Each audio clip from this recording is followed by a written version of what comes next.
Seigneur, nous te rendons grâce pour ce temps de partage. Je prie que, Père, tu prennes le contrôle de toutes choses, que tu parles à nos cœurs, que tu nous enseignes, que tu nous inspires, que tu fasses du bien à ton peuple, Seigneur, que tu nous fortifies, que tu nous encourages et que tu prennes vraiment toute la place au nom de Yehoshua. Amen. Je m'appelle Alban et je suis avec ma sœur qui s'appelle Axel. Bonjour à tous. Bonjour. Et nous allons partager sur la grâce du Seigneur dans nos vies. Alors ma sœur, comment ça se passe la marche avec le Seigneur?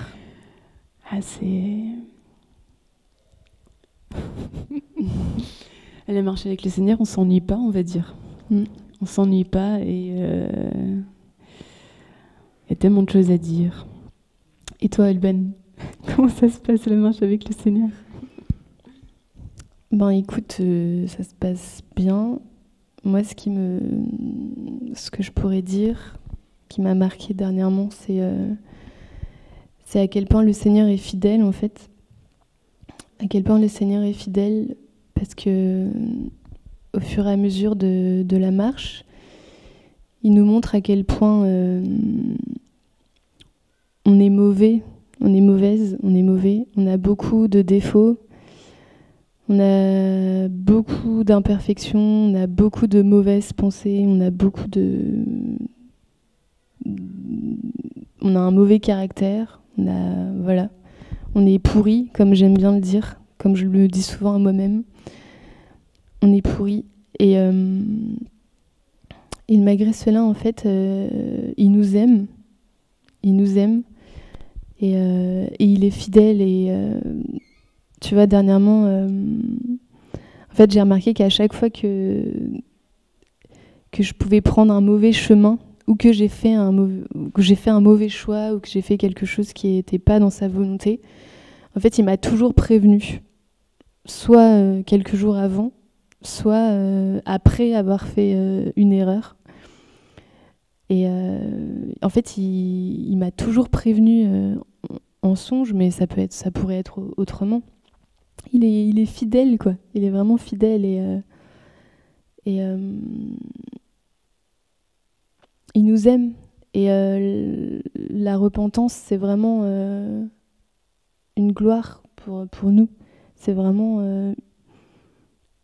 c'est comme ça qu'on dit. C'est vraiment une gloire et en fait, il veut juste qu'on reconnaisse nos faiblesses, notre état, ce qu'on est.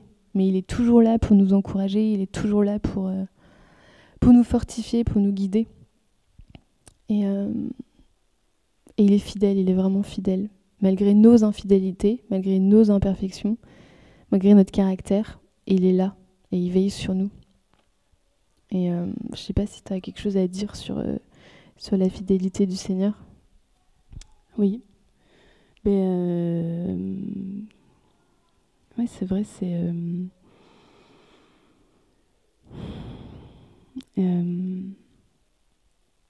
en ce moment, j'ai beaucoup à cœur... j'ai beaucoup la pensée, il est celui qui nous voit, en fait, partout, tout le temps. On le sent pas, on le voit pas, mais il est tout le temps là. Et moi, en tout cas, ce que je peux dire, et je remercie le Seigneur pour ça, c'est qu'il est en train de se révéler à moi comme un père. Avant, j'avais peur, en fait. J'avais beaucoup de peur.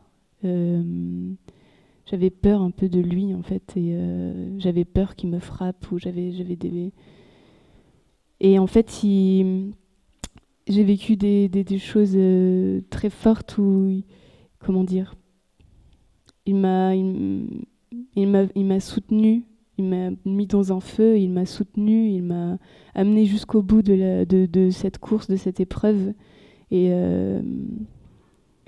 en fait, depuis, je ressens son cœur de père, ses yeux de père sur moi, et je me sens... c'est magnifique, c'est vraiment glorieux. Il est... voilà, en plus, Nous, on a eu un père, notre père de sang, qui était pas très présent, on va dire. Donc, non, il est vraiment magnifique et glorieux, même si on vit des choses parfois qu'on comprend pas tout de suite. Des oppressions terribles, ou bien... je sais pas, ça peut être n'importe quoi, mais en fait, il est toujours là et c'est pour que notre foi grandisse, pour qu'on pratique sa parole et il sait ce qu'il fait. Il sait très bien en face de quoi il nous met. Il sait très bien, même si ça peut éprouver profondément notre âme et nos vies. Et oui, il est fidèle, tellement fidèle. Et voilà, que son nom soit béni. Amen. Et je sais pas trop quoi dire d'autre hein, là. Et toi? Bah, ça me fait penser que, bah, comme je le disais tout à l'heure, plus je marche et plus je me rends compte de mon incapacité, de mon mauvais caractère, de mon mauvais cœur. Voilà, on est des êtres mauvais. Et dire que lui, en fait, il était parfait, enfin, il est parfait et il était parfait. Et il est venu sur cette terre alors que nous, on était pourris, on était mauvais, on était méchants. Et que lui, il était parfait, donc une opposition totale. Et malgré cela, il est venu sur la terre pour nous sauver. Et c'est dire, en fait, l'amour qu'il a pour nous. L'amour qu'il a pour nous. Lui était parfait, mais il a décidé de venir pour sauver les pécheurs, quoi. Pour sauver les pécheurs. Et comme dit la parole, il n'est pas venu sauver les justes. Il est venu sauver les malades de cœur, de l'âme. C'est ce qu'on était.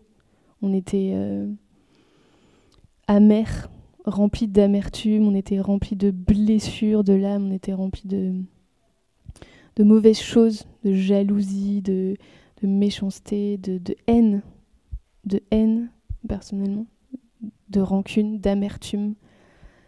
Et il est venu malgré ce qu'on est. Malgré ce qu'on est, il est venu et il vient comme ça et il nous aime et je pense qu'on ne peut même pas imaginer l'amour qu'il a pour nous. Et il vient et il nous guérit. Il nous guérit, il nous restaure et il nous libère. Il nous purifie, il nous nettoie et tout ça, c'est une grâce. C'est une grâce. C'est gratuit, bon, à condition qu'on se laisse façonner, qu'on accepte les épreuves, les épreuves auxquelles il nous soumet, qu'on soit très attentive à sa voix et à être là où il nous attend. Voilà, ça demande quand même bien sûr de la discipline, ça demande un travail, d'être attentive, etc. Mais c'est une grâce, quoi. C'est gratuit. Et enfin voilà, je voudrais juste dire à quel point le Seigneur nous aime. Et plus je réalise à quel point je suis pourrie, plus je réalise du coup à quel point il est merveilleux et à quel point il nous aime en fait. Voilà ce que je peux dire. Ouais, t'as quelque chose à dire, ma sœur?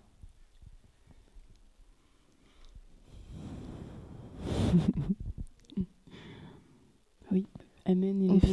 On pourrait prendre un passage sur l'amour, justement.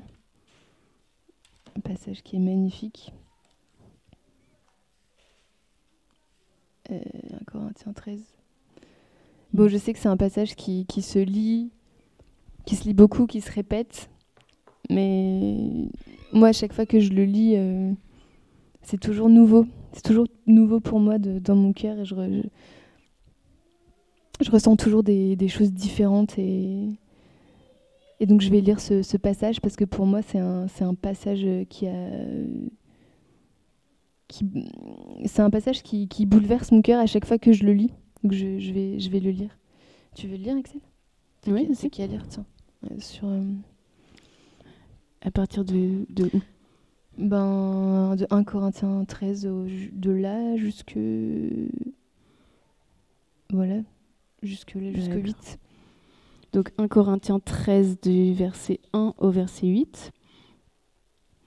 Alors, si je parle toutes les langues des humains et même des anges, mais que je n'ai pas l'amour, je deviens un cuivre qui résonne ou une cymbale qui répète fréquemment le cri « Allah ». Et si j'ai la prophétie et que je connaisse tous les mystères et la connaissance de toutes choses, et même si j'ai toute la foi jusqu'à transporter les montagnes, mais que je n'ai pas l'amour, je ne suis rien. Et si je donnais tous mes biens pour nourrir quelqu'un, et si je livrais mon corps pour être brûlé, mais que je n'ai pas l'amour, cela ne me sert à rien. L'amour est patient, il se montre doux. L'amour n'est pas envieux, l'amour ne se vante pas, il ne s'enfle pas d'orgueil. Il ne fait rien de malséant. Il ne cherche pas son intérêt, il ne s'irrite pas, il ne tient pas compte du mal. Il ne se réjouit pas de l'injustice, mais il se réjouit de la vérité. Il couvre tout, il croit tout, il espère tout, il supporte tout. L'amour ne périt jamais, mais quant aux prophéties, elles seront abolies, et quant aux langues, elles cesseront. Quant à la connaissance, elles seront abolies. Amen. Amen, amen. Et en fait, quand on lit ce passage, au début, j'ai pas compris tout de suite dans ma marche chrétienne, mais au fur et à mesure, je me suis rendu compte que la personne qui était décrite ici, en fait, l'amour, c'est une personne, et en fait, c'est le Seigneur ici qui est décrit. Il est décrit, et en fait, c'est les attributs, je sais pas si on peut dire ça, c'est le caractère, c'est ce qu'il est envers nous, en fait. Envers nous. Le Seigneur est patient, il se montre doux, il n'est pas envieux, etc., etc. Et en fait, il est ça envers nous. Et plus on s'approche de lui, et plus il nous remplit, en fait, de ce caractère-là dans notre cœur. Et en fait, il veut, à notre tour, en fait, qu'on puisse manifester ensuite ce caractère aux autres. Cette patience, cette douceur, le fait de ne pas chercher son intérêt, de ne pas être égoïste, de ne pas être orgueilleux, de ne pas tenir compte du mal, etc. Voilà, en fait, le Seigneur nous a touchés pour nous donner ce caractère, en fait, son caractère, son cœur, pour qu'on puisse être à notre tour des bénédictions et pour notre prochain. Et j'aime beaucoup ce passage. C'est un passage magnifique. C'est un passage magnifique. Et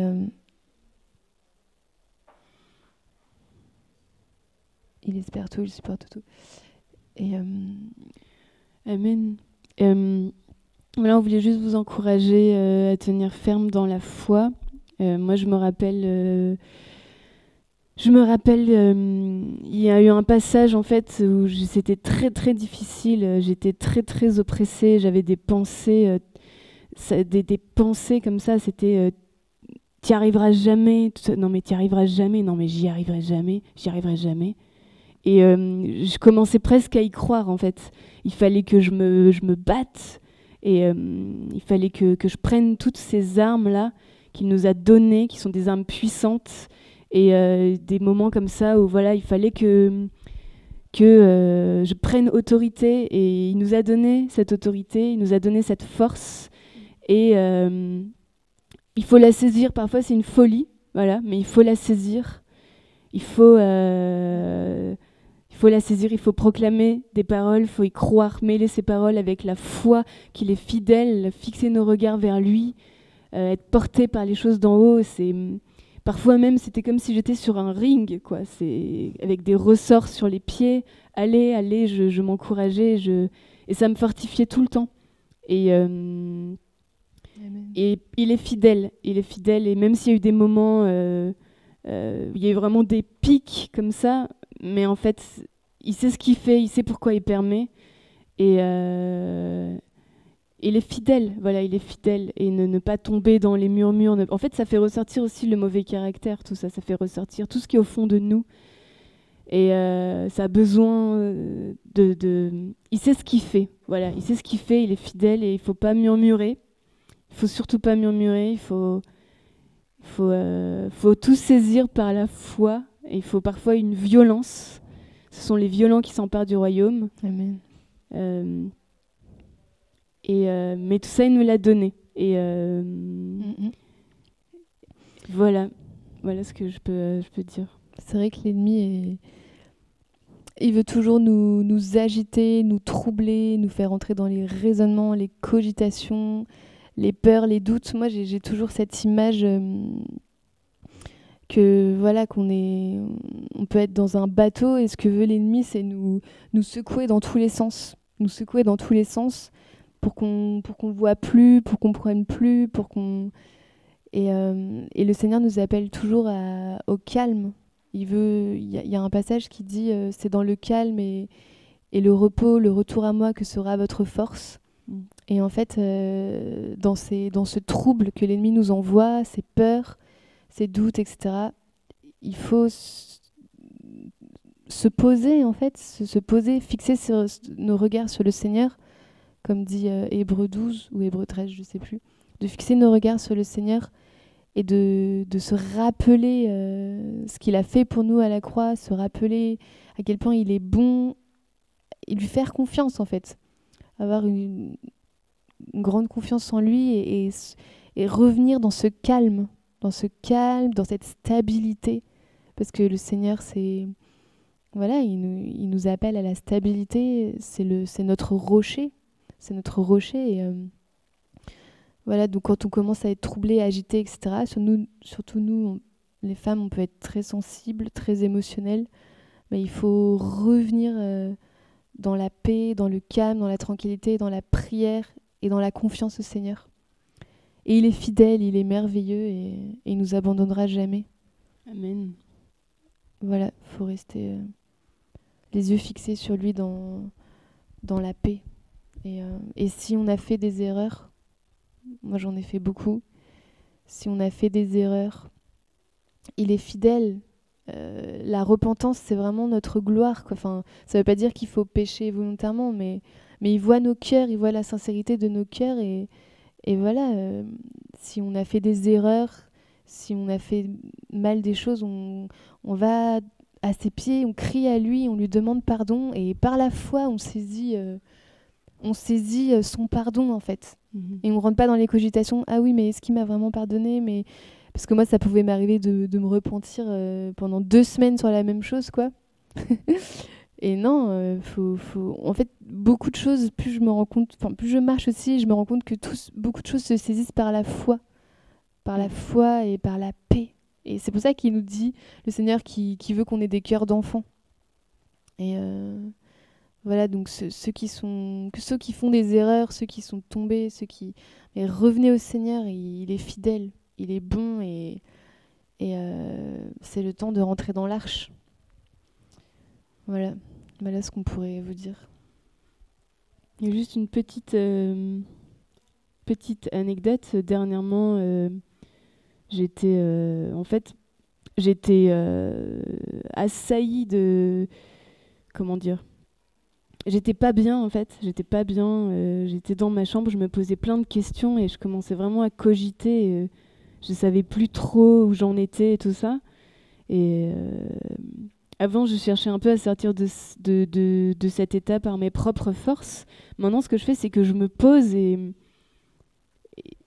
j'y arrive plus. Je me pose et je sais qu'il va agir, en fait. Je sais qu'il va faire quelque chose. Et j'étais dans ma chambre en haut. Et là, j'ai entendu... j'étais perdue, en fait. J'étais perdue et j'étais dans ma chambre en haut. J'étais perdue. Je disais, Seigneur, aide-moi parce que là, je sais que n'importe quelle action que je vais faire, aide-moi, s'il te plaît, j'y vois plus clair. Et je commençais même à à m'en vouloir, à culpabiliser. Je me sentais oppressée, je me sentais pas bien. Et en bas de l'escalier, il y a une femme qui était au téléphone. Et elle discutait depuis. J'étais en prière. Pendant que j'étais en prière, elle discutait en fait. Et puis j'ai commencé à prêter mon oreille, à tendre mon oreille. Et en fait, elle a dit à plusieurs reprises à la personne avec qui elle était au téléphone, ne culpabilise pas, ne culpabilise pas. Amen. Ne culpabilise pas. Et en fait, c'était le Seigneur qui me parlait. Amen. Voilà, non, c'était juste une petite histoire comme ça. Et il est vraiment notre Père. Il est notre Père. Et un Père n'abandonne pas ses enfants. Et merci Seigneur. Merci pour ton amour. Amen. Et nous désirons te connaître davantage encore. Que tu te révèles à nous. Amen. Et voilà, que ton nom soit béni. Amen. Ouais, Amen. Cherchons-le. Amen. Amen.